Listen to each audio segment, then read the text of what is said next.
One of the first things I'd like you to start thinking about is showing a little more expression with your face, okay? There's pretty much one expression on your face through that entire piece. Now, I could tell from your gestures that you definitely had an emotional investment in this music. But we want this to show in our face, too, okay? And again, it's not that you're smiling, but that you're showing a range of emotions. You're showing an increase in the intensity. As the music becomes more intense, you need to show this. You need to be a visual portrayal of the music that is happening, okay? This is what your musicians need from you. So I think we could see a little bit more, especially at the higher end. Now, you have a fairly compact conducting style, which is really well suited to that middle episode with the woodwinds. You know, we talked about with some of the other conductors about bringing things down. Actually, what you're doing is working pretty well for that music. But where I'd like to see more is when things get bigger. In that final episode, as things were really building, did you want the tempo to get faster? Yes. Okay, so that was intentional? Okay. It felt kind of counterintuitive to what was going on with the music at that time. I'm not saying that there's a right or wrong, but I just was curious about whether you really wanted it to go faster. The other thing that was happening during that time was that your beat was actually getting kind of jerkier and a little bit more incisive in a way that didn't really match the fluidity of the music, okay? So I'm not telling you to not get faster if you really want it to get faster, but let's see if we can keep that a little bit more fluid, all right?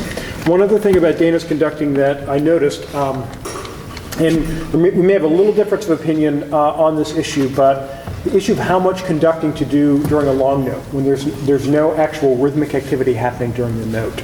And some people like to just hold at that time. I'm a little more inclined to still show some kind of a beat pattern, but I feel the beat pattern should be very, very small at that point. You shouldn't be doing anything that calls attention to it. But my concern about sometimes when we hold in music, we lose track of the pulse. And oftentimes when people just stop beating, they end up cheating that note, okay? So I think the fact that you're beating through there is okay, and it actually enables you to get out of that longer note without having a huge gap. Because sometimes when we have that big, long note, we hold it, and then we cut, and then we go on. So we basically have added a beat to the music. So that is something that happens sometimes inadvertently when we just hold long notes instead of beating through. But I think what you're doing works, but I would like to see it small but still fluid. It's a little constricted, okay? So I've just talked for a whole bunch of time here. What I'd like to focus on here is, why don't you take the last long note before the whole group comes in here. Why don't we do the last phrase just to get a little continuity. So before 50, maybe start right there. Does that work? To 49, 48, 47, 46, 45. Mm-hmm. Pick up, 3 notes pick up to 46. Right. Okay.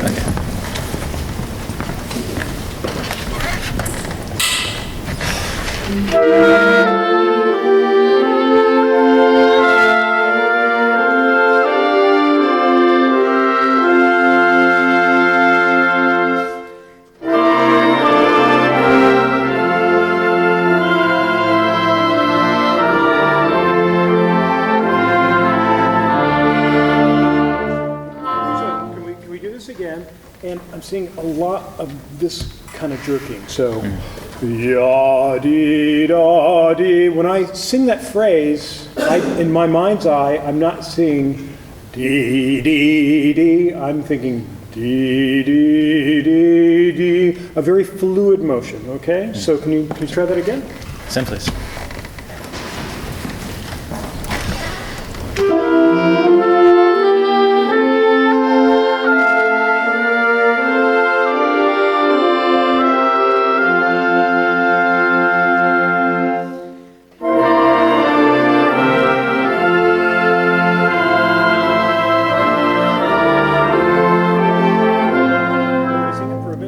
See is your 3 tends to stop right about here, okay? So you're missing out on a whole range of space that you could be using to your advantage. So 2, 3, 4, 1. We still want to keep it centered. We want to be right in front of the sternum and the heart.